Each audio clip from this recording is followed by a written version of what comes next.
Welcome to Culture Before Content. Culture Before Content, from Music for All and presented by Yamaha. And now, here's your host, David Duarte. Hey, welcome to the show. I'm David Duarte, your host for Culture Before Content. Whether you're watching live, listening, or enjoying a replay, I am so excited that you are here. At Music for All and within the Culture Before Content community, our mission is to create, provide, and expand positively life-changing experiences through music.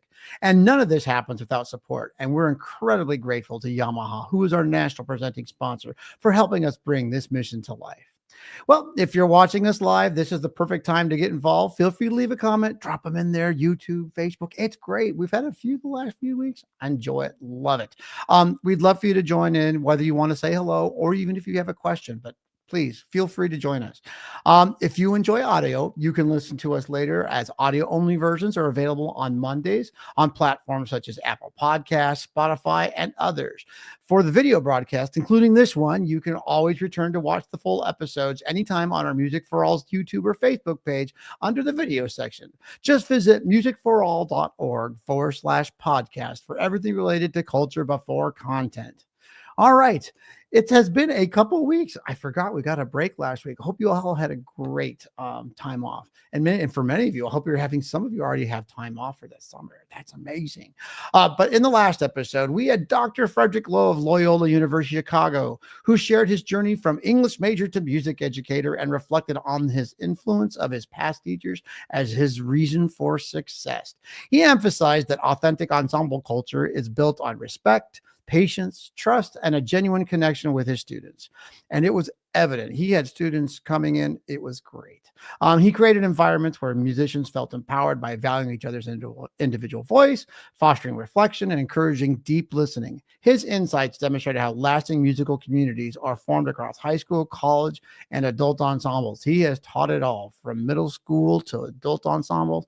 It was a great episode, and you should take a chance to go and listen to it. All right. Let's get on to this week. This week, I'm excited again. I'm always excited. I don't know why. I think it's just who I am. But we have someone who's literally very near to me. Here from Vancouver, Washington, we have Mr. Craig Gustafson, who teaches orchestra and band at Evergreen High School in Vancouver, Washington, and works at the middle school and 2 elementaries in the Evergreen district as well. He leads multiple performing ensembles, which we will talk about, renowned for their excellence, which we will also talk about, and artistry, which I will talk about.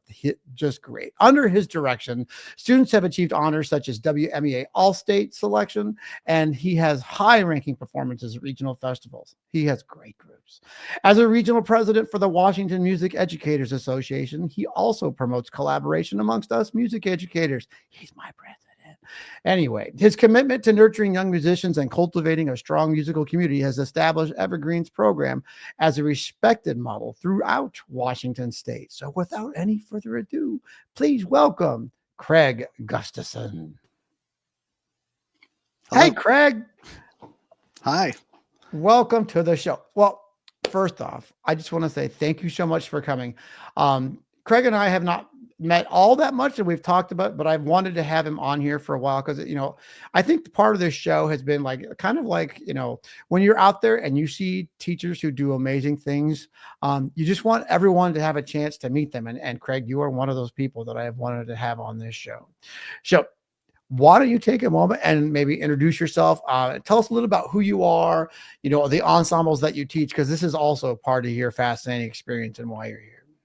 Great. So I teach band and orchestra here at Evergreen High School. It's what the school district is named after, is the very first high school in the Evergreen School District. And there are several other high schools. There's Mountain View High School, Union High School, Heritage High School, and there's a magnet medical school called Gila, Henrietta Lacks.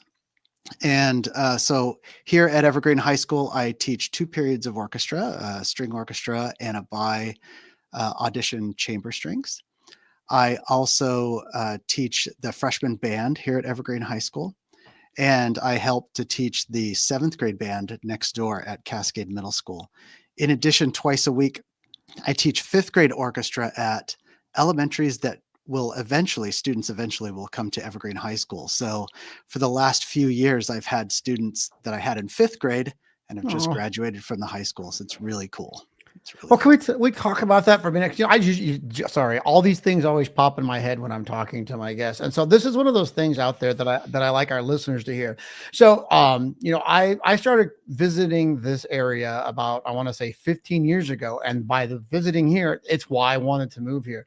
And actually, your district, the model that they have with the 5th grade, the high school teachers go down and work in the 5th grade. I think that is like the most genius, amazing thing, because it's kind of like the kids can see who they're going to end up with, and at the same time you can already build a relationship. So can you talk a little bit about maybe the district's 5th grade program, and how that works across the district?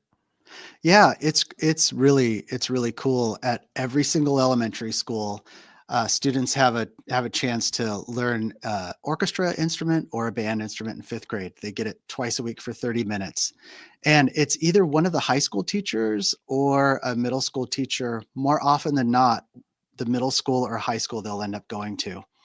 And one of the really cool things, I just had my high school orchestra concert this last Thursday, and I had about 5 kids from 5th grade that showed up to that concert and came, "Mr. G, it's so great to Oh, see you. I can't wait to be in high school and you get to be my teacher again," because I don't get to be their teacher in middle school. And I'm always telling them, "Hey, I can't wait to see you in 9th grade." And it's really cool. To see them at that concert was just the most fun. It really was. well, the other thing for me, and another reason why I brought you here today, is because orchestra, I'm sure maybe you can tell us about all of your string experience and how you grew up playing the violin. And maybe we could talk about that for a second. But there's two things here, and that really is it. Orchestra programs in this area are not as prevalent as we wish they were. It's one of the things that I've noticed living out in the West my whole life, is not every school has an orchestra program. And I think those that have it, yay, first off, cherish it. But second of all, maybe you can talk about your experience and how you became such a good orchestra teacher when you yourself are not strings is not your main instrument, correct? Correct. Yeah, I'm a And, trumpet player. yeah, Yeah. so maybe, and that's kind of like the first conversation I wanted to have with you, is how did you, did you fall into this orchestra gig? Is it something you've always wanted to do? Or like, how does a band director, did you have any experience? Tell us a little bit about that journey about becoming an orchestra teacher. And again, to my audience, a fabulous orchestra teacher. Oh, thank you. Well, it was about, I want to say it's 17 years ago. I was teaching up in Kelso, Washington. I was teaching at Kelso High School. And the principal came up to me, the orchestra teacher had retired, and he basically walked up to me and said, "So next year you're going to be teaching a period of orchestra." And I was like, I'm gonna what? Because I literally did not know the first thing. And I said, I have no idea what I'm doing. I need help. And they actually got me a violinist. Her name's Christina Johnson. She actually now teaches at Fort Vancouver High School. And she was a huge help. She wasn't a teacher at the time, but she was getting her degree, and it kind of got me started on that road. And I got going in Kelso and really applied a lot of what I know as being a band teacher to being orchestra, and then learned the technique a little bit, but I didn't really learn the technique until I came to Evergreen. And when I came to Evergreen, that's when I was told I was going to be teaching beginning 5th grade orchestra. And that's when I started panicking. And so I asked a couple of my friends who did it, and they said, "Go and take violin lessons or cello or something." And so I took violin lessons, and along with that started teaching 5th grade orchestra. Absolutely fell in love with it. And that's kind of where it all got going. And the biggest thing that I would say that helped is I started bringing in coaches. I'd have violin, viola, cello. As a matter of fact, our bass coach plays with the Portland Baroque Orchestra. I mean, I just get quality coaches in, and I learn from them when they do their coaching. So just getting things here and there, and I picked up the technique, and the technique makes a huge difference. Because 5th grade, I teach a lot of Suzuki, and it's a lot of mother tongue and learning the technique, and not really necessarily getting the notes right away, but getting what it sounds like and where your hand's supposed to go and fingers, and people who know that know what I'm talking about. But it's a great experience. Like I said, I fell in love with orchestra. I love it so much.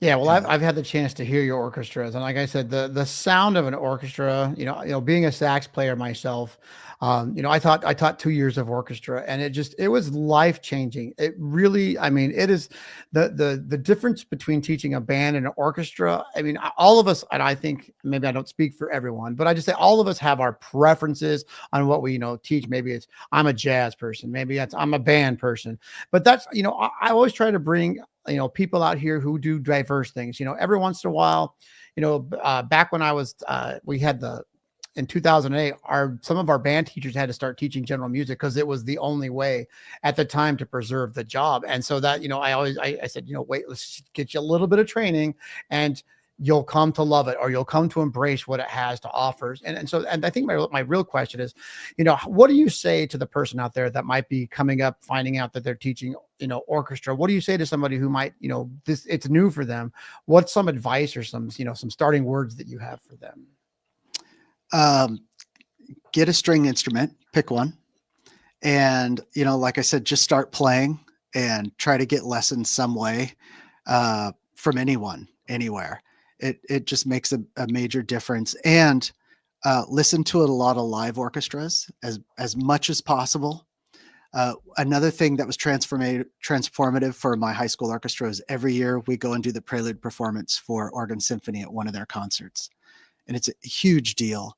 And go and visit other orchestra teachers, not just, visit one who are string players. And if you can find one that's not a string player, just to kind of see how that's different, because there's different approaches. It's really interesting, and it really opens you up to doing more things. I just think the experience is amazing. Back in my old district, that was one of the things I noticed. We didn't have strings in my old district, and that was the way I snuck it in. I bought bunches of sets of orchestra, gave my band director some lessons on how to teach it, and we just started it as a model. And next thing we know, now the whole district has orchestras, and that's one of my things in life that I believe in is keeping music in the schools. Whether it's choir, whether it's orchestra, whether it's any we got some new different ensembles that are coming out as time goes on. But again, I just think it's just amazing what you have done over at Evergreen, and just to think that it was not your primary. That's the model I'd strive to be. Is it doesn't matter who you are, you can always learn something. And then maybe like one of my last questions, and I want to move on to our lovely culture stuff is, when you talk about teaching the fifth graders, I always tell people you're always going to be ahead of them musically. You're an adult musician. At that point, I'm sure, at first it might feel a little bit out of there, but you are always going to be ahead of them musically. And maybe, how do you feel going into fifth grade, your first day of the year, every year? What's it feel like? What are some of the feels, and what are the advice you have for somebody who might be starting for their first time? Like if they're just teaching fifth grade or beginning? Fifth grade orchestra strings, or maybe even fourth grade strings could be. Well, especially if you haven't done it. I mean, I'll tell you, even though I'd been teaching high school, I was scared to death. And I just thought these kids are going to know I'm an idiot. I really did. I was just like, these kids are going to think I'm an idiot. And they didn't, but I had just, started on violin, and it was a little shaky, but it was just that part of staying ahead and practicing, and, practice what you're going to teach them. And if you practice it beforehand, and, you're really on top of it. And, the whole fake it till you make it thing. The first year was pretty scary. And then after that, it was a little bit better. And now, I mean, I'm in the process of writing my own fifth grade book. Oh, that's amazing. Yeah. And maybe I have my own question, because the Suzuki method, when I taught orchestra, when kids came to my school, if they were less experienced, we had the Suzuki levels for each of the kids to go through and catch it. It was very, for somebody who had never done that before, it was very eye opening. And, it's some of those things you're like, wow, why do we do some of these things in bandland, where some of them, get some of the experience so that they can read the music better, so they can do all of those things better. And, just, I think it's incredible of that kind of work you're done. But let's get on to the part of the show of why you're here. Let's talk a little culture, shall we? So I was talking to Craig about a week ago. or I get information. And he said these magic words to me. Oh my God, I'm in the air. I can't remember whether you're in the airport or the hotel. I was just trying to get a hold of you and you're like, yeah, I'm with my group and we're in California. I'm on I-5. I'm like, oh, I'm on I-5, but it's just, about 800 miles away, whatever. But, you took your band, or your band, sorry, your, was it band and orchestra tour last? Yeah, band and So, orchestra. yeah. So maybe talk a little about what your program is like and maybe what this tour was like. Let's talk about the tour and let's talk about a little bit culture of Evergreen High School. Tell us about your program from a cultural standpoint. Sure. Yeah. No, the culture here is really, really student centered. I mean, they're really, it's really fun. Like this trip to LA, I could talk about the orchestra first, because first of all, they're huge, big orchestra nerds and they're all into orchestra family. And this year, especially, we had the honor to be chosen to perform at the Northwest Music Educators Conference. And during that trip, they formed this weird little Hello Kitty cult. And I'm not quite sure how this came to be. They were at a mall in Tri-Cities we're in Central Washington. And they went to this place called Claire's and they all bought these little Hello Kitty necklaces and they were real sneaky about it. I didn't know what was going on. And right before we went onto the stage to perform at the conference, they all kind of gathered around me and they looked all nervous. Mr. G, would you wear this during the concert? And they presented me with a little Hello Kitty necklace. I was like, of course I will. Of course I will. And giggly and just thrilled to death. And they even came up with a weird little Hello Kitty. It's not weird, but to me it was. To them it was fantastic. A Hello Kitty chant, which was really neat.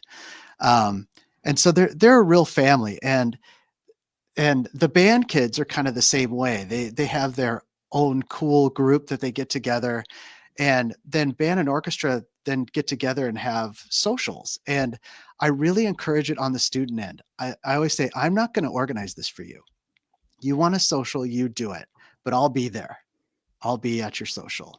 And you just put it together. And if you have any questions, run it by me.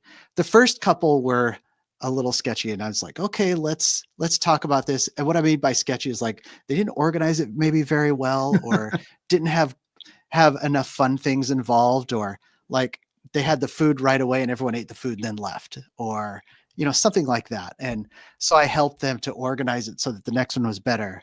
And then we would always debrief, how can the next one be better? And then we moved from that into when you have sectionals, maybe you have sectionals before school or after school, and how can we make those more not just completely always just about music and being intense about the music, but how can we also make it a little bit of a social event too?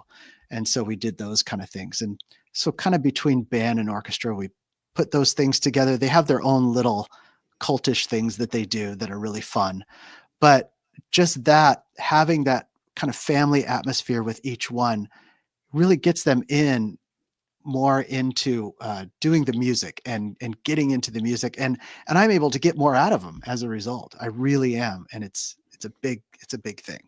Well, I believe that 100%. And that's why I think we started talking a little bit. I got really excited just in the conversations because, I wrote down two words, because I like to reflect on what my guests are saying. And I got two words that I got student centered and I got family.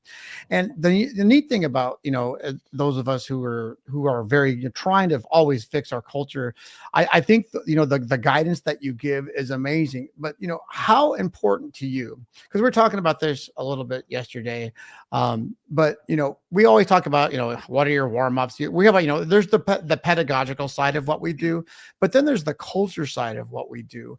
And I think it is almost not harder, I should say, it's not the word I'm looking for, but I think it's more of a challenge to get that culture and keep driving it to make it happen. Because I think that's what you said is the buy-in.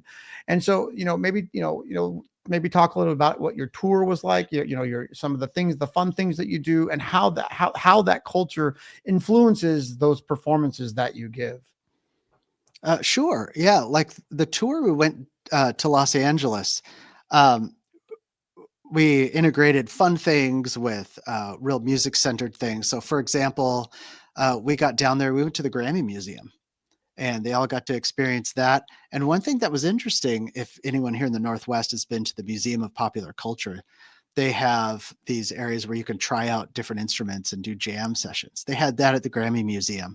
And to Wow. see the actual Grammys and recent ones, really old ones, the very first ones, all the way up to very recent ones that are on display there, they really enjoyed that. We got to go see the, I forget the exact name of it, where it's where the LA Phil performs, the Disney Performance Hall. Yeah, Um, yeah. I think I don't that's, remember but either. yeah, we got a cool little outside tour of it. They were bummed because we've seen videos of LA Phil performing. We didn't get to see the inside. And so they're just like, oh, why can't we Aw. see inside? And, of course, the orchestra kids were just, what? What do you mean we can't?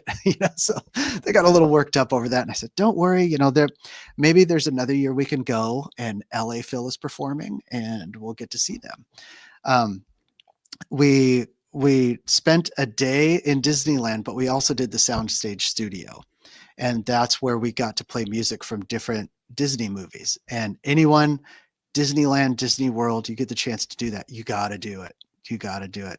I'm going on June 21st with my band. Oh, you're going to love it. You're going to love it so It much. is our band's first trip since I don't know, because Oh, this is the finally after COVID, and I'm new from COVID.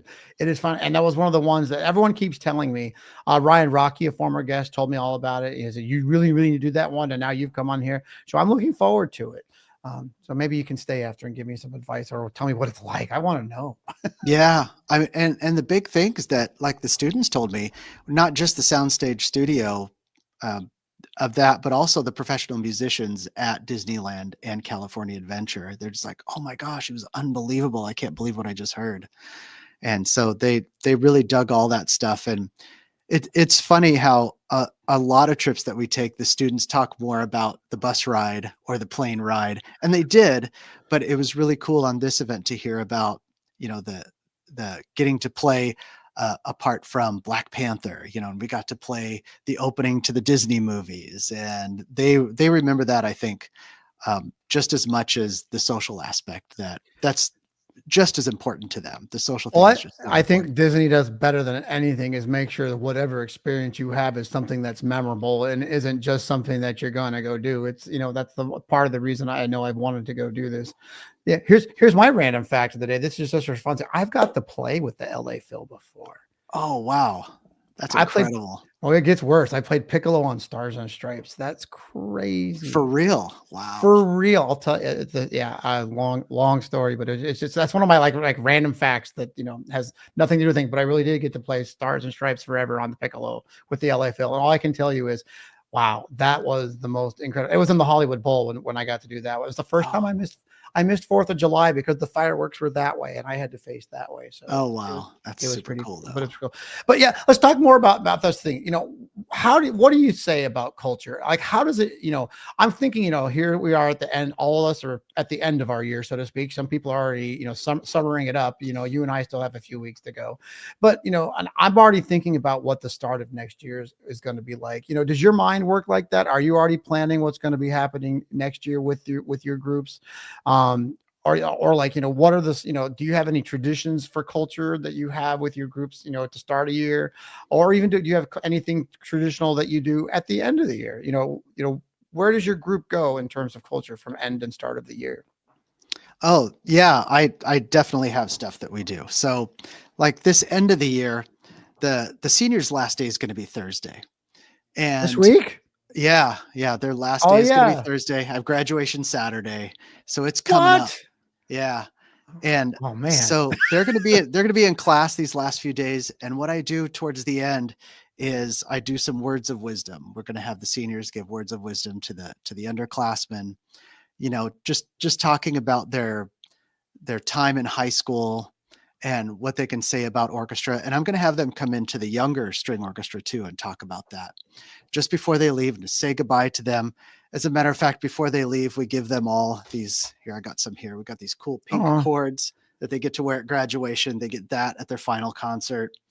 And we do a full symphony orchestra. The band plays their final concert on Wednesday, and we bring everyone together and we play a symphony orchestra piece at the end, have the seniors stand up. It's a big deal.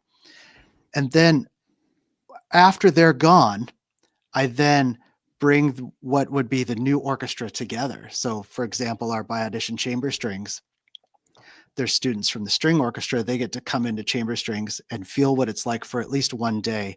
This is what your orchestra is going to look like next year. This is who you're going to be with next year. And we have an event just based on that. So you get to know who they are. And then when we come in the next year, we do a lot of initial, besides the, getting your instrument out, making sure it still works, all those usual things, make sure nothing's broken. We all get to know each other because it's a whole new group every single year. And they don't realize that at first, it's just like, they just want to sit with their friends and I always try to get more of the students to be comfortable with each other sooner in the year. And one of the things that I do with that is I think it's through my positive attitude.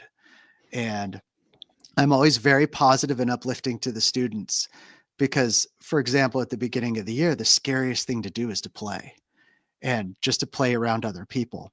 And with my, getting better at violin skills, I play with them. I play right along with them. Here's the old band teacher playing with the orchestra kids. And we talk about a lot about stage fright. I'm going a little bit off on a tangent here, but Oh, go away. Wait, that didn't work out. Keep going. I didn't mean go away. Stay. But like beginning of the year, stage fright is a real thing, especially with ninth graders. Mm-hmm. And I work kids through stage fright.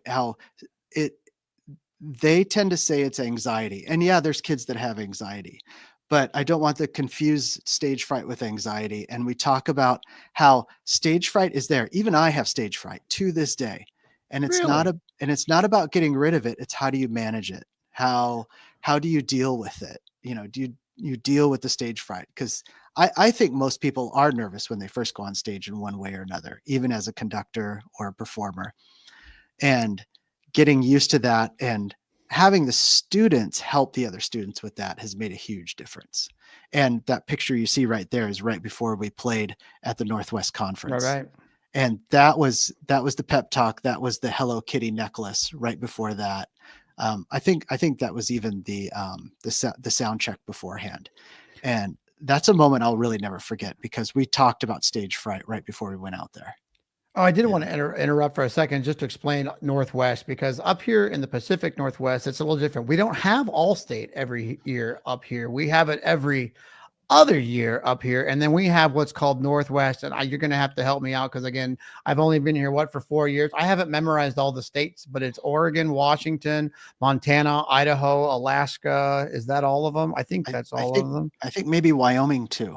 Oh yeah, I'm sorry, and Wyoming as well. And so I always tell my kids, it's a little different competition every other year. So depending on how old you are, either you get to end your year with really going after it, or because it's like next year's an all-state year. So I figure I'll have more kids involved in the process in the system. But I just want to when you're playing for All Northwest, that I don't want people to think it's just this little conference. It's it is the Northwest of the United States up here, and it's. I just thought it was an amazing honor for you to go to. But all right, in my thinking, I was thinking, what traditions or rituals have you found most effective in building that sense of pride and awareness? Because I think, as I hear what you're talking about stage fright, I didn't even think about that.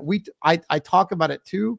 I have to I actually have like something I read to the students every year just to go through the process. And I actually have it like, remind yourself to read this to the students because, I don't suffer here's your weird thing. I don't suffer from stage fright. My brain just gets ahead of me. I've never had it. So like I can't tell if it's a fault or a gift or a curse.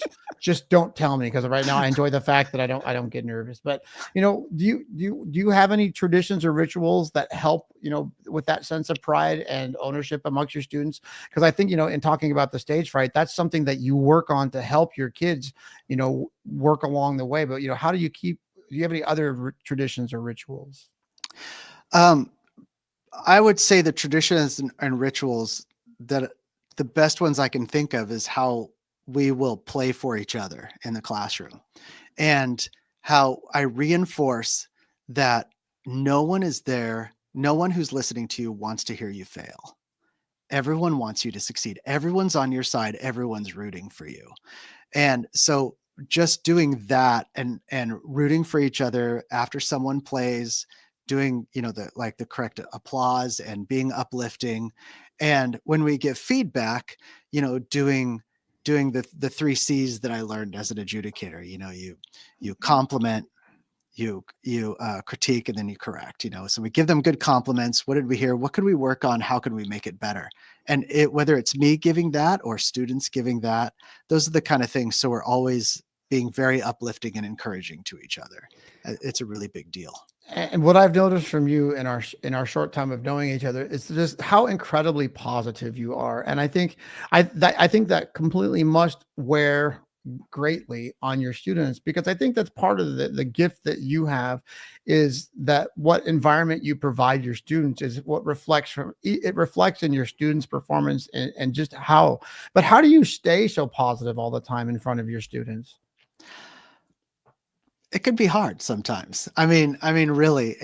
But I'd never lie to my students either. Like if they're on the music side, if it's not going well, I tell them, and I'm upfront about it, but I'm never mean about it. I'm not, like, God, that sucked, man. What was that all about? It's and I usually have them voice it. I was like, so how was that? And they can tell just by me doing that, okay, we should have been listening closer. Something happened. What didn't quite go so well that time? What can we do to improve? And sometimes we have to play it again, just to know kind of what that was like.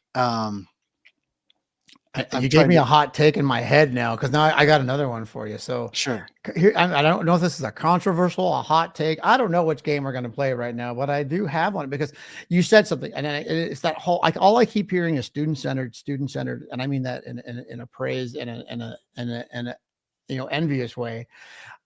Here's my thing. Even though we have student-centered ensembles, every so often they make mistakes being student-centered, and so what I'm trying to get at is, how do you encourage? Do kids need to fail sometimes in order to be better? And I think maybe that's, and so that's what I want to talk about, because I think we were talking about controversial things that we believe that may be different than what others think, and I think that's part of what makes us all successful out there. It doesn't matter, you the listener out there. I'm sure you have controversial things that you do that make you successful, and it's kind of we're all snowflakes. What works for Craig Gustafson may not work for David Duarte, and the vice versa.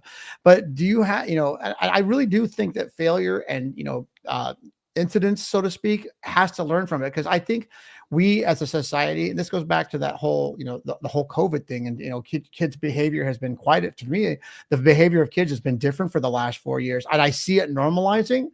Do I see it normalizing perfectly in the next couple of years? I see it getting better, but I still think we've got, 5 or 6 years.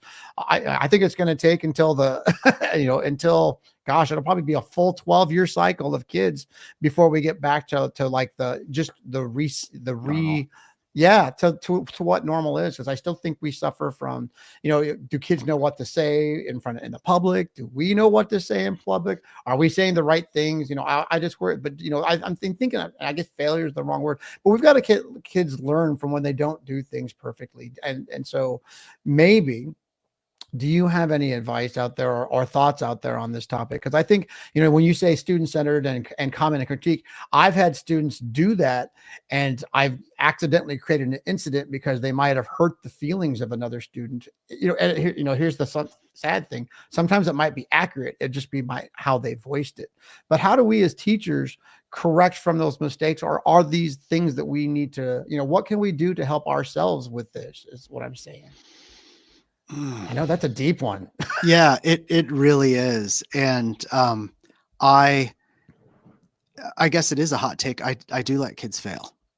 And I guess that's where I'm going with that, is I do too. And I don't know if it's a fault or it's, but because I think if we don't let them fail sometimes, and I don't mean like, on purpose, like, ha, ha, ha, got you did, what I'm saying? But, just like, I was just thinking some of those things of teaching kids, we have to learn what the kids can and can't do sometimes, because we have to learn from their interactions as well. And I don't know where I'm going with this, but I really, I heard your words about, the student centered, but I also hear, kids aren't always perfect. And Yeah. sometimes we have to use that as guidance to make our groups better. And, a lot of times we learn from that process. Yeah. Well, uh, getting away a little bit from the orchestra, I also teach freshman band, and that can be hard. Oh my gosh.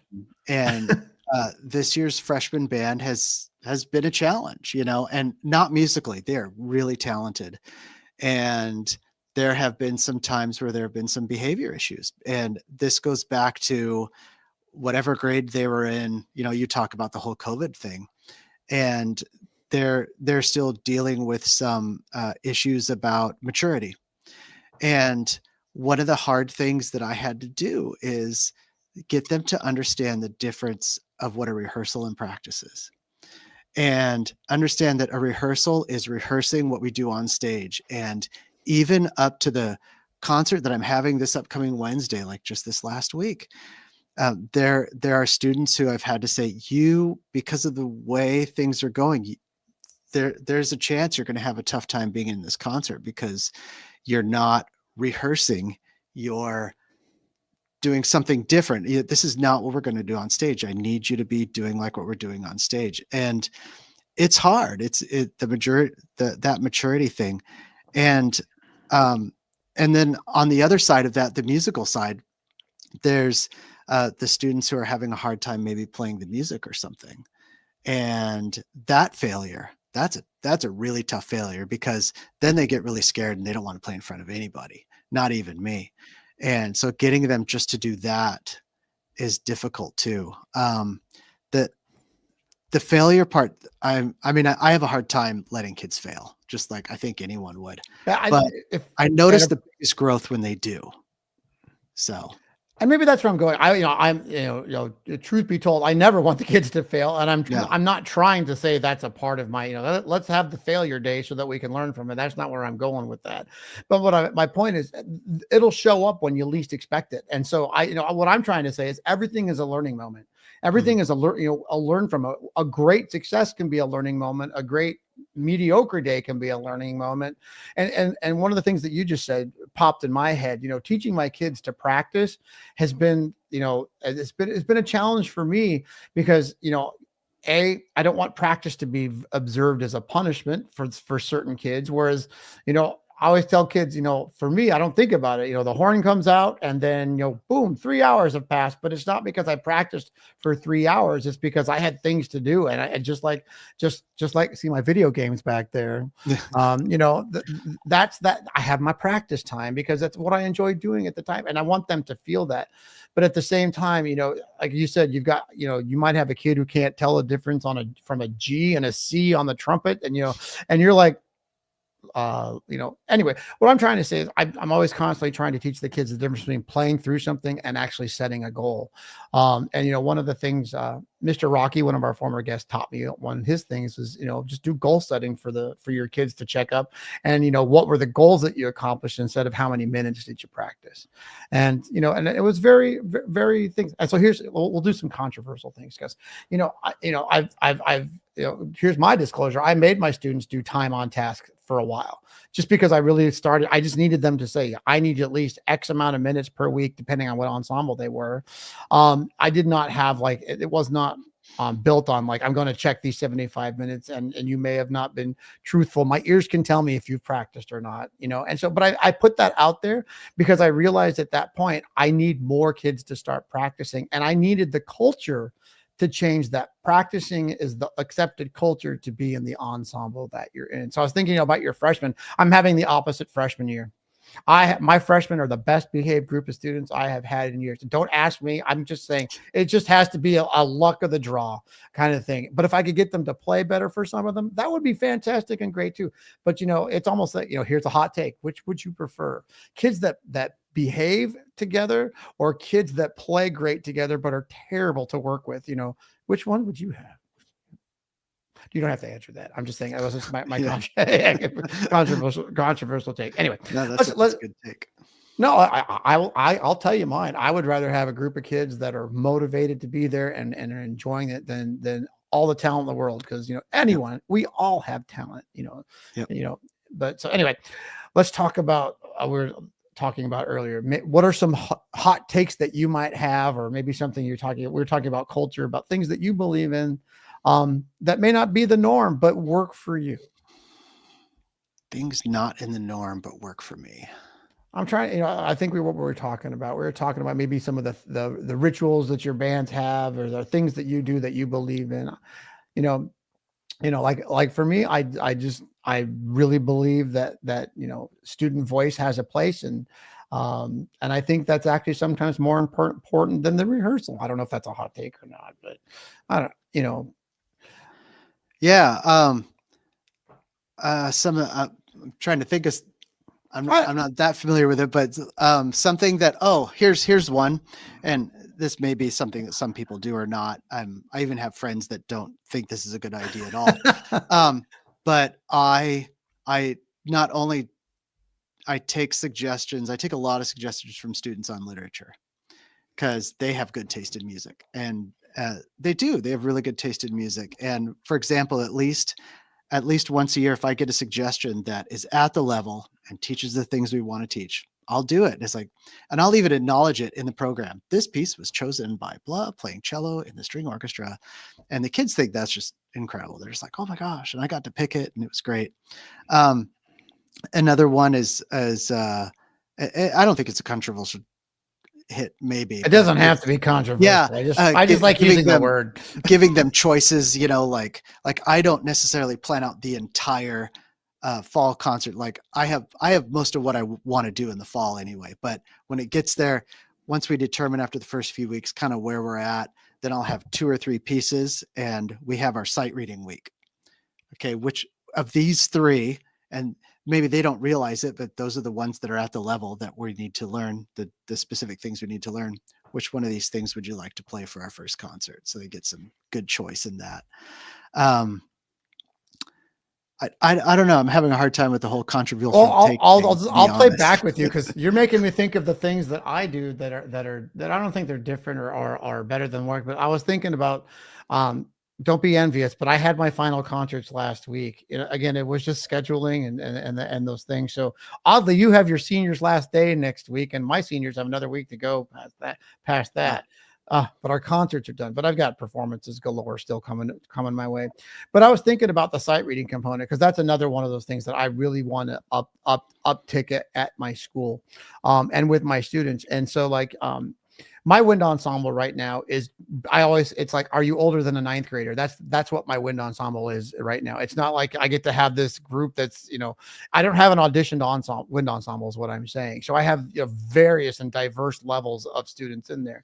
And so I've started thinking about, here's one that I started doing. And it was actually a suggestion of Al Aldridge, of all, if you know who Al Aldridge is. Oh yeah. Yeah. And he came in because he was supervising my student teacher at the time. And he's like, you're missing some of those instruments in contraband. You should really get some people. I don't know why that's my Al voice. I'm sorry, Al, you're great. But he, you get some of those instruments. And I thought about it. He was like, hey, he's right. Because I used to be so, proud. Well, these are the kids that performed, and that's who's going to perform. And, it's just, we're going to perform with who it's with. Well, I started using it as a sight reading clinic. And actually a student brought it up to me last week, just to give you an idea. They wanted, I do a concert of student choice, by the way. Of course, it's guided through me. So we do a pops concert at the end of the year, and I let the kids pick the music, but it has to go through me first.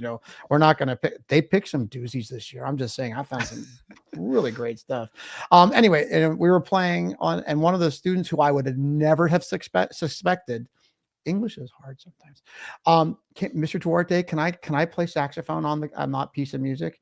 And it was 2 things. One, it was the student choice that led it, because they wanted to play the piece of music. And number 2, they were willing to put themselves out there and I don't say it's perfect sight reading, because I gave them music, of course, 6 hours before the concert, but it's my belief that they will actually spend that time to learn the music, to be prepared for the concert. And that's part of what I've incorporated into that concert is I have students sight reading on that concert, but it's in a safe place, and it's actually been super successful. And I think that might be controversial to most, because here I am, putting kids on instruments that I don't have a full saxophone section. So it's nice to have that part. My bassoon player here. Can you read this? I don't have a bassoon player in this group. Can I have that? And you do. But that's one of those things that I do. If I don't have in my concert band, if I'm missing an instrument, I tell the kids they're going to play it in the concert, but I won't give them the music till like the day of, because I think that's a great way for them to learn, and they'll still get it done. That's a great controversial take. I thought you would like that one. That's what happened when we started talking. And I can actually kind of follow up on that with concert band. Go for it. The ninth grade band, which is great. And I'll tell you, I learned more of this from my colleague, Jared Sorum. He's the other band teacher here at Evergreen High School. And he really helped me to get better at encouraging kids to play their non-primary instrument, switching in concert band. So for example, our ninth grade band, it's not a very big band. We have like 8 trumpets and an alto, a tenor, 5 clarinets, 2 flutes, 3 trombones, a tuba, 2 bari saxes. It's just like, and it's, and he happens to be there during concert band, and he's helped me with encouraging and given me great ideas on how to encourage kids to play other instruments. So we got one of the trumpet players over to French horn, and now, he's a potential all-state French horn player now. He's just isn't that phenomenal. crazy? And another one to move to baritone, which is something that we desperately needed. One of the bari saxes moves over to bass clarinet, and it just makes the ensemble that much better, and it's just phenomenal. And his help. Oh, there he is. Yeah, that was a picture of that was Jared. See, now we're talking, because now you got my brain going, because I am somebody, I don't know if you've ever ran into this in your life, and this is like, again, controversial topics, but I used to have people that would yell at me for doing that. They would say, "You're going to ruin the embouchure," and I'm like, ruin the embouchure? I don't think that's how that works, but we'll give it a shot, because I totally I believe, and this might be my controversial statement, I don't care if a kid plays whatever, if their brain takes them to I lost, and you might be listening, Mom, I know you're out there, but I may have lost one of my best trombone players, and is now my top set drummer, and is incredible set drummer. Wow. Why? Because that's where the heart was. That's where the passion was. We band directors sometimes, I'm not going to lose a trombone player, but I honestly feel like well, you ready for this here's more hot takes. I honestly feel that, in districts or schools without orchestra, we've got a bunch of kids that are meant to be string players that never knew that their instrument's there. And we've lost all of those kids. Not every, I hate to say this, band directors, not every kid's a band kid. Some are orchestra kids. Some are choir kids. Some are, mile runners, and I'm jealous because I can't run fast. But I really believe you really should switch more. And here's one thing that I'm going to add to it. I actually encourage students to actually keep up their dual instruments, because I am a pit orchestra person. Yes. Like I don't get a choice. I have 18 reeds in living in their thing, so that this if you've ever played Stephen Sondheim's Company, and you have to play E flat clarinet after 14 pieces of music and play a solo that starts on an E flat with a reed that you don't have time, you're going to figure out how to double and do all those things. But I think it's fantastic. I love that hot take. That's a good one. Yeah. Well, and the other thing that I totally forgot about, a lot of this switching these instruments around actually helped with the overall culture of that class. Oh, tell me more. Well, it's mostly because we had a more full ensemble in of the instruments that we needed. And it was just like, whoa, I'd never heard that part. And oh, there's that. And it got them more into the music. And it's amazing how much that can affect behaviors, just getting more into that and getting more into the music, and they got excited about it. There's still things there, but just the fact that there's people in different places in the ensemble affects that dynamic too. So it's been really cool. The overall growth, I didn't mean to kind of go off on my ninth grade band at all, but it started off really rough. And as we made it to the end of the year, it's a completely different band with a completely different, culture than it was at the beginning of the year. They were true middle schoolers, like with middle school actions. And now they're growing out of that. Some of them have grown immensely, not just as musicians, but as people. And that's the other thing that I meant to mention, going off again, that I talk about with my students, and I just had an interview with the school recently, and they said, what's one of the things you really try to instill upon your students? And I said, not to just be great musicians, but to be great people. And I Oh really my work gosh. towards that all the time. It's a big deal to me. You know what we said, what I've been calling it this year, because it's weird. I think we're all kind of like in the same place. I've been calling, I want you to have better citizenry.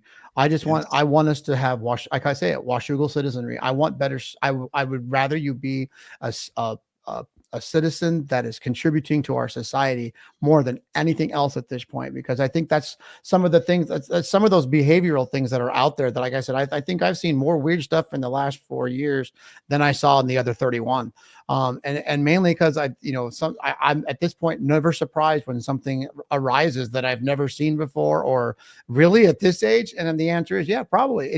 But get in. I just think citizenry has been my new buzzword with my students. I want us to be better citizens, and I want us to represent, because that's why, talk about going to Disney. This is our first trip out of state, first trip, overnight. Well, that's not true. I think we went to the basketball playoffs my first year. Woo-hoo. Oh yeah. Yeah, that's a Small whole different. schools. Yeah, yeah, 4 days in downtown Yakima. Yay! It's super fun, super fun. But I digress. But I do want to keep going on this, because I think some of the part of your success, Craig, really has been I see people, I've seen your leadership, with LCRMEA, which by the way is our WMEA's name, Lower Columbia. I can't even. It gets so there's too many Lower acronyms. Columbia River Yeah, Music Educators Association. I got Yeah, Missouri small. stuck in there because I was, It's I've been in, okay. so many of there. But you are like, I want to say this. You are like a model to follow. And like I said, you're the way that you are, the way you are with your kids, the way your kids represent themselves. Like, you forget I got to come to your school for a festival and got to work with some of your kids, and your kids were absolutely, the two kids that were my guides were absolutely my fantastic. And want to know who brought it up? My band students did. They wanted me to tell you how amazing our guides were, and they were both your orchestra students. So that's Oh, thank you so compliments much. to you. A little hot that day, just throwing that out there. But my funny thing. Anyway, here's the scary thing, Craig. I know it's already been 53 minutes, and I was going to go into another topic, but I am afraid, because we will keep going for hours. But now when we get together out there, we can actually have things more to talk about. But I do want to, Patrick, if you're listening, we're going to get ready for the end here, but let's talk about your final thoughts and about Sure. those things. What does culture mean to Craig Gustafson? What, in all of our conversation and all the things that we spoke about, and it kind of went, it's merry way today. But what does culture mean to you? Or just, how has culture impacted you? And I'll let you take that question, or even give you a minute to think about it, or follow up. No, I can take that, because I think it was actually told to me when we were at the sound check at the Northwest Music Educators Conference.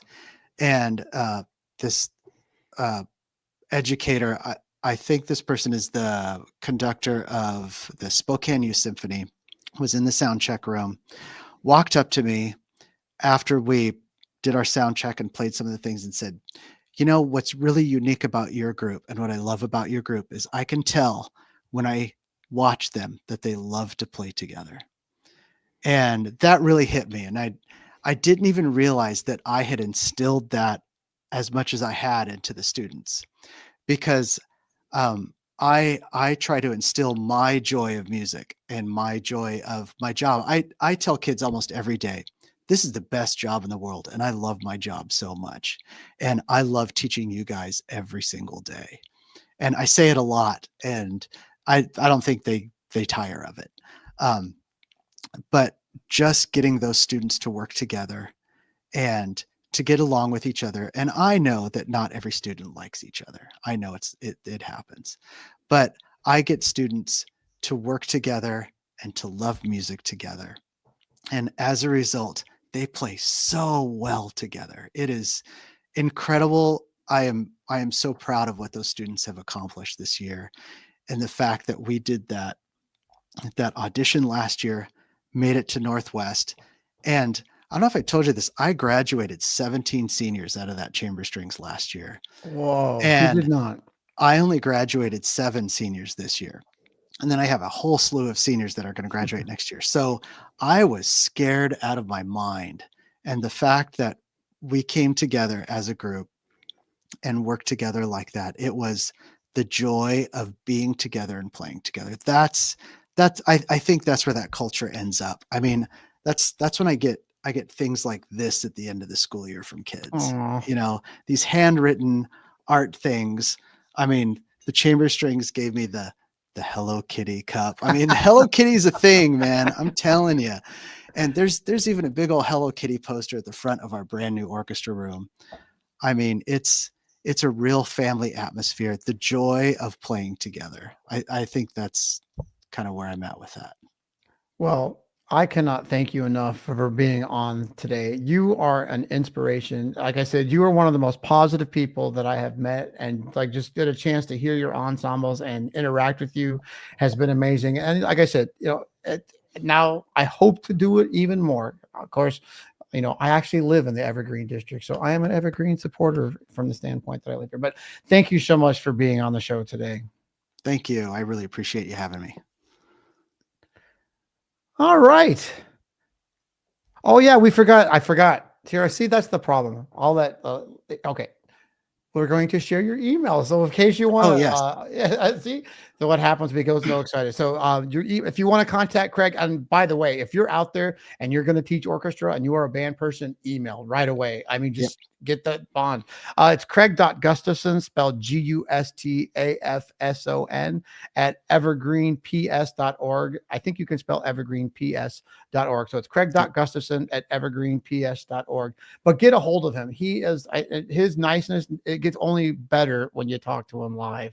But again, thank you so much for being on the show. I didn't mean to dismiss you early. Sorry about that, Patrick. That was on me. I was so excited. Please get a hold of me. I'd love to help. I'd love to help anyone. Awesome. Thank you so much. Thank you. Well, now let's try that. Let's see. Oh, that was terrible of me. Anyway, email Craig. Great. All right. Well, thank you all for joining us. We invite you to share this exciting podcast on your social media. By doing so, you'll help us spread our message and reach even more amazing teachers who can benefit from listening. Depending on whether you're listening or watching, you can find us on YouTube, Facebook, Apple Podcasts, Spotify, and many other platforms. Simply visit musicforall.org/podcast, and you'll find everything you need. And remember, you can always reach me at david.duarte@me.com. And I hope many of you out there are either finished up your year, you're finishing up your year, but you got a chance, spend the summer listening to the Culture Before Content podcast. It'll be a wonderful, great professional development. Anyway, I also want to thank my amazing Culture Before Content team whose contributions make this possible. And thanks to Music for All and our esteemed national presenting sponsor, Yamaha, for their invaluable support. So thank you for being a part of our culture today. I look forward to seeing you again. I'm David Duarte, your host, and goodbye.